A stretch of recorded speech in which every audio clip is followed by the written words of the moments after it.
Well, that's the wild part, right? That level of propaganda was built into the framework of the language that they were using to discuss this, and they continue to use that language. Here's Trump again, and this is another part of the press conference. And in this one, he is talking about a ceasefire, but he's talking about it. I want to go to the language, and I want to get your take on the way he's talking about it.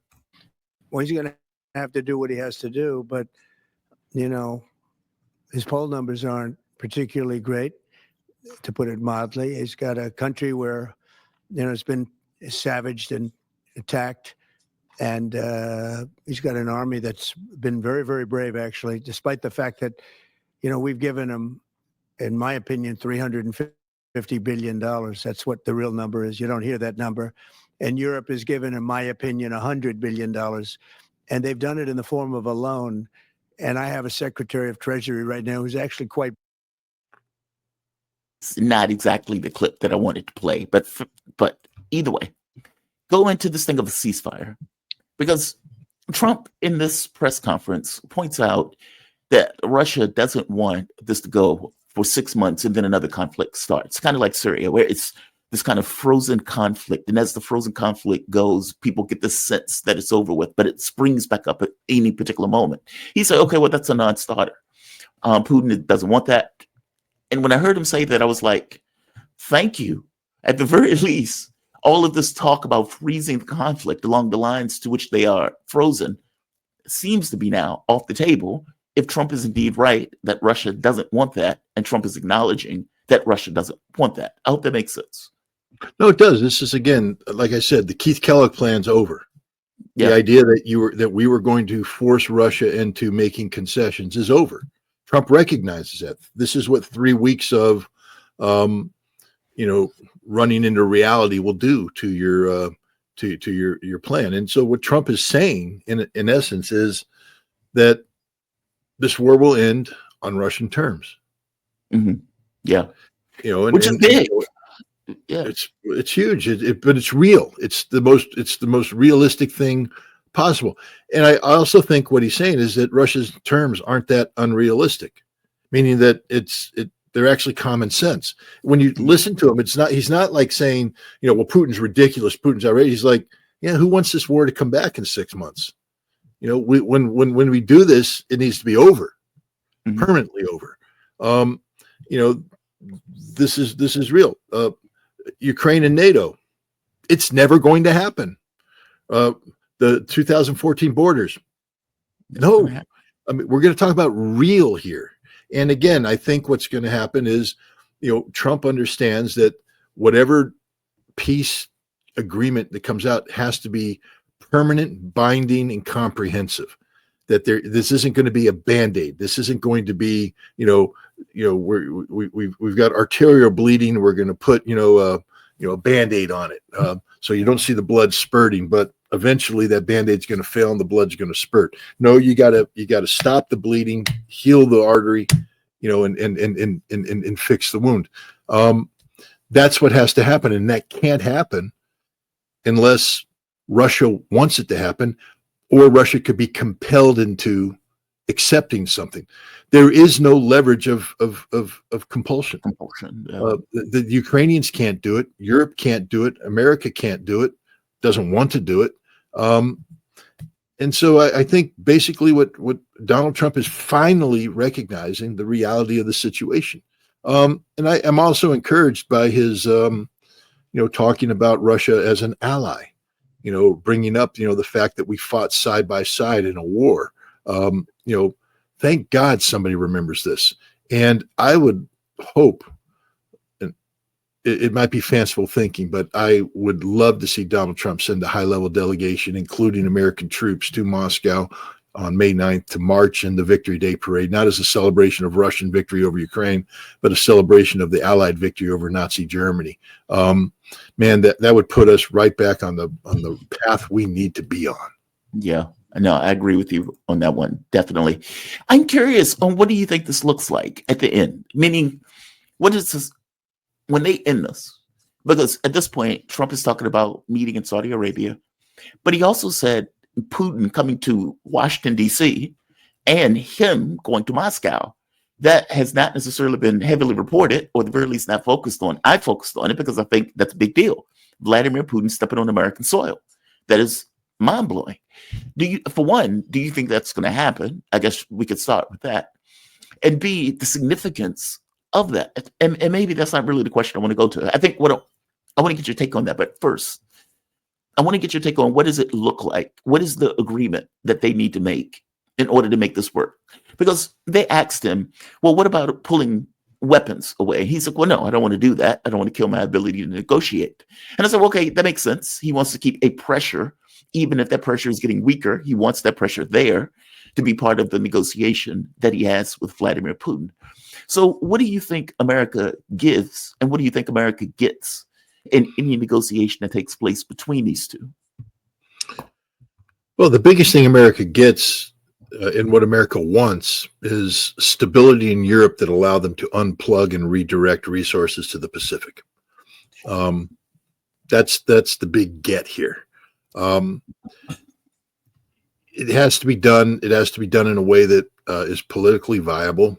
But I don't think it needs to be done in a way that preserves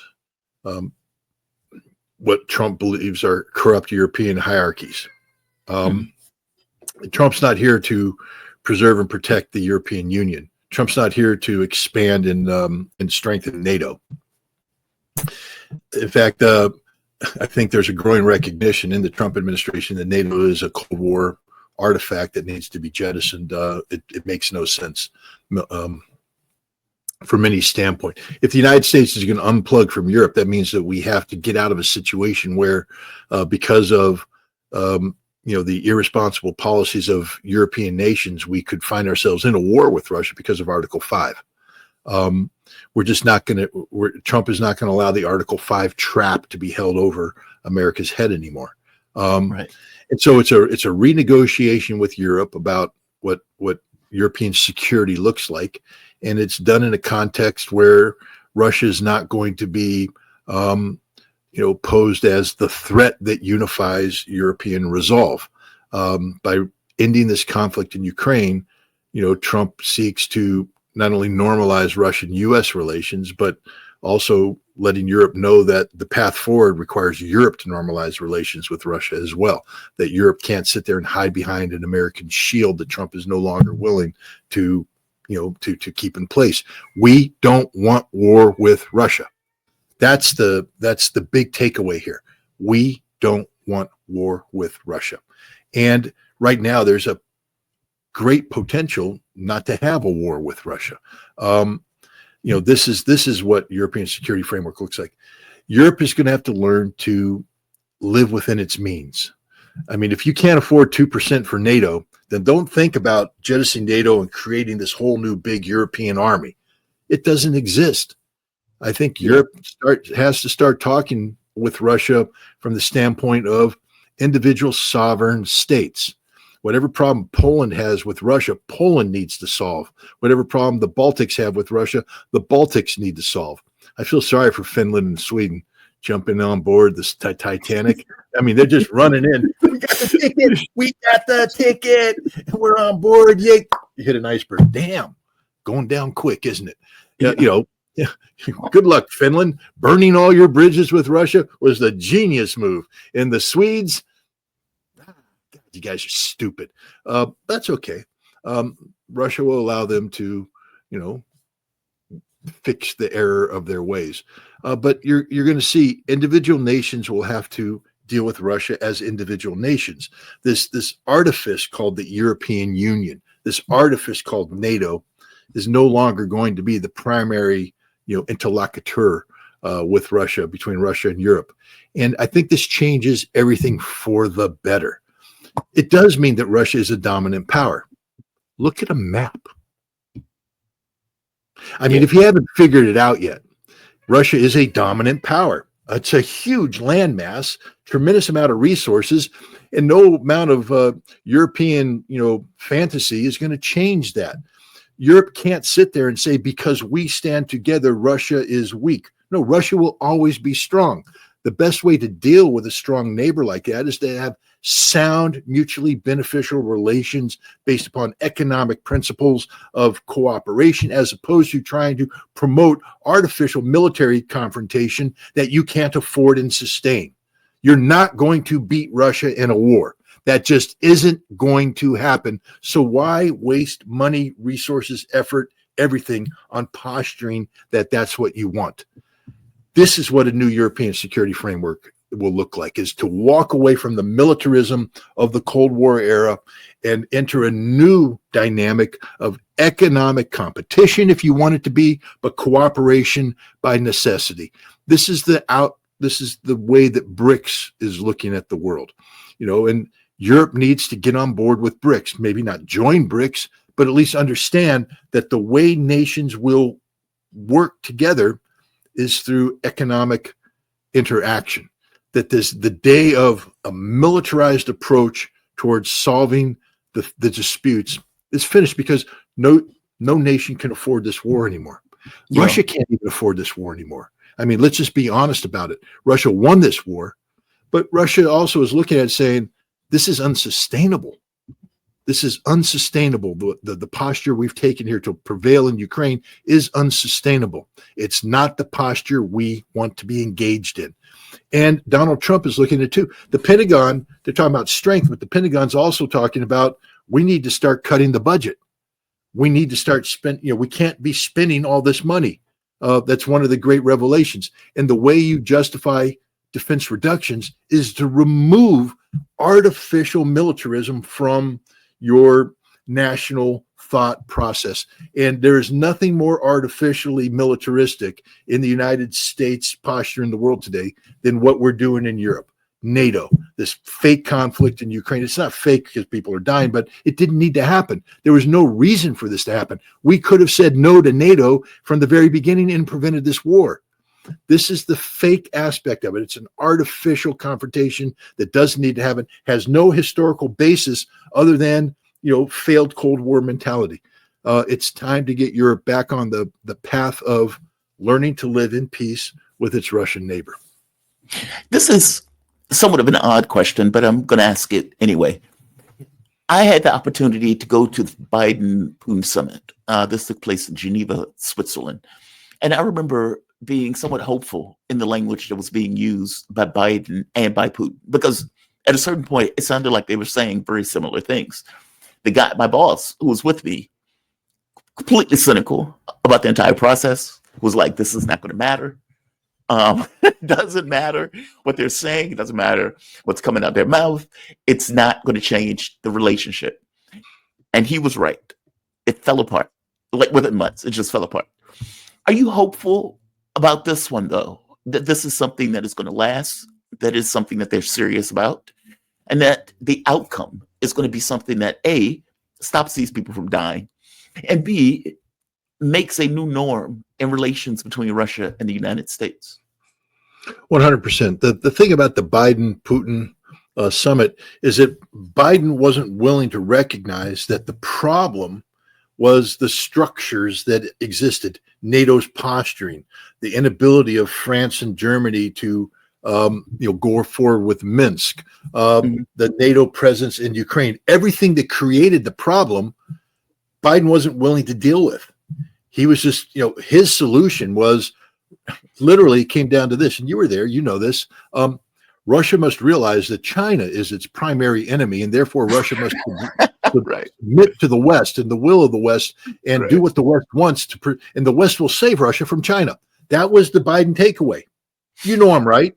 Know I'm right. You saw him say that. They were literally making that argument, and it was the dumbest only argument they had. Everything else they're saying, no, Russia, you're wrong. No, they lied. I mean, Biden lied to Putin. He said, I will get Tony Blinken to work with the Germans and the French on implementation of Minsk. Because Putin said, we need to get Minsk in play. That's what will make all this work. It was in June that they had their meeting. By September, Blinken was having secret meetings with Europe and Ukraine to send offensive weapons to Ukraine, because he knew that there wasn't going to be any Minsk, because Biden wasn't serious about it. It was just Biden lied one more time. The difference between then and now is that Trump is recognizing the foundational causes for Russian-American animosity: NATO, Europe, Ukraine. And he's addressing all of these in a way that Biden never did. Trump isn't just talking about meeting with Putin and, French kissing in Red Square. Trump is talking about solving the fundamental underlying problems, number one of which is Ukraine and NATO. I mean, he said there will be no NATO membership for Ukraine. Imagine if Biden had said that back in June of 2021, where we'd be today. So that's the difference between the two approaches. Trump recognizes that there are fundamental problems in how the West interacts with Russia. And he is looking to change those fundamental problems, not just come up with a solution, but a lasting solution. And that's the difference. And the other thing is that Trump isn't, for the first time, we have an American president that is actually doing what John F. Kennedy said had to be done if you're going to have normalized relations. Put yourself in their shoes. I mean, imagine Joe Biden going, well, from Putin's perspective, you can't do that. That's, Putin has said this, the Russians have said that, and that's a sound, I sort of agree with him. Biden never did that. Biden never went, the whole thing was Putin is an evil, brutal dictator. I looked him in the eyes and I saw evil. I mean, come on. This is the completely different approach.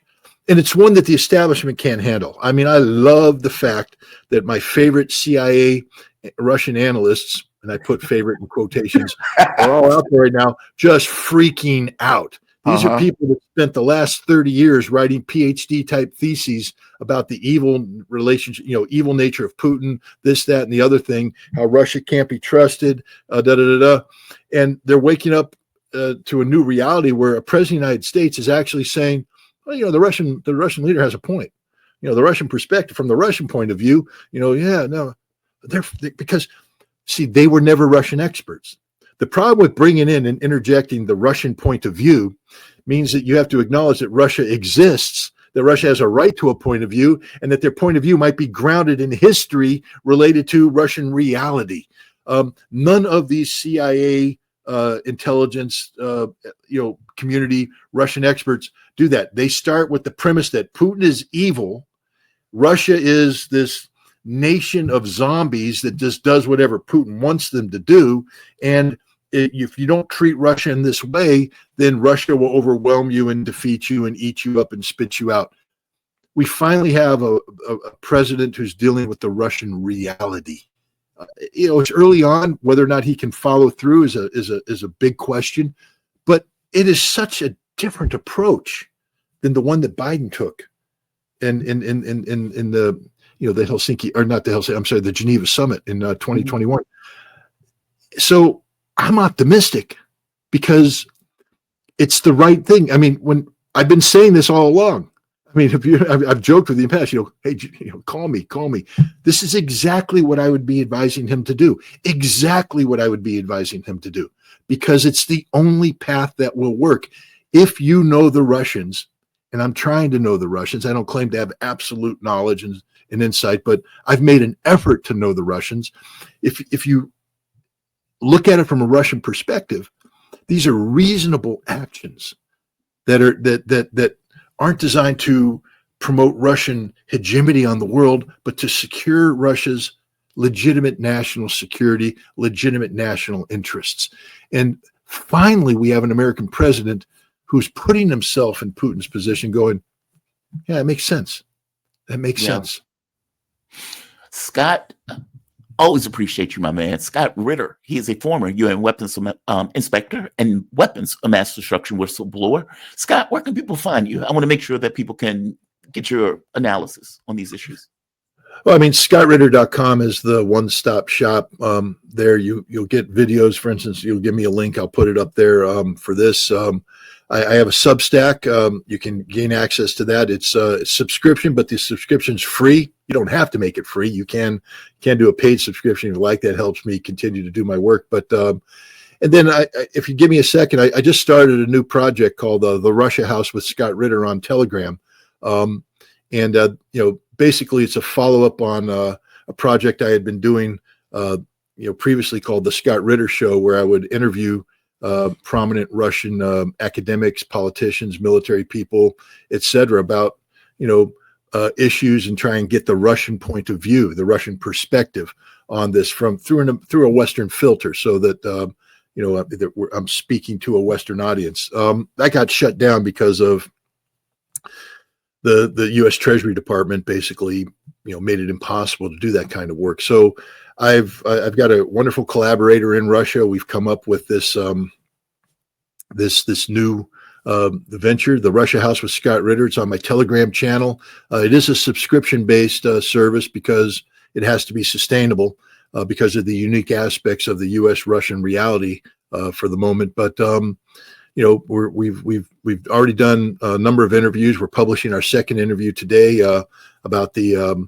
Russian-Chechen relationship. Last week we talked about the Ukraine-Russian conflict and the future of drone warfare, and we'll be continue to go forward getting the Russian perspective. So if people want to learn more about Russia, there's not a better time than now to try and get insight into the Russian perspective. The Russia House with Scott Ritter on my Telegram channel would be a good place to go. Scott, man, I deeply appreciate you joining me. Be safe, my man. Have a good one. Thanks. All right.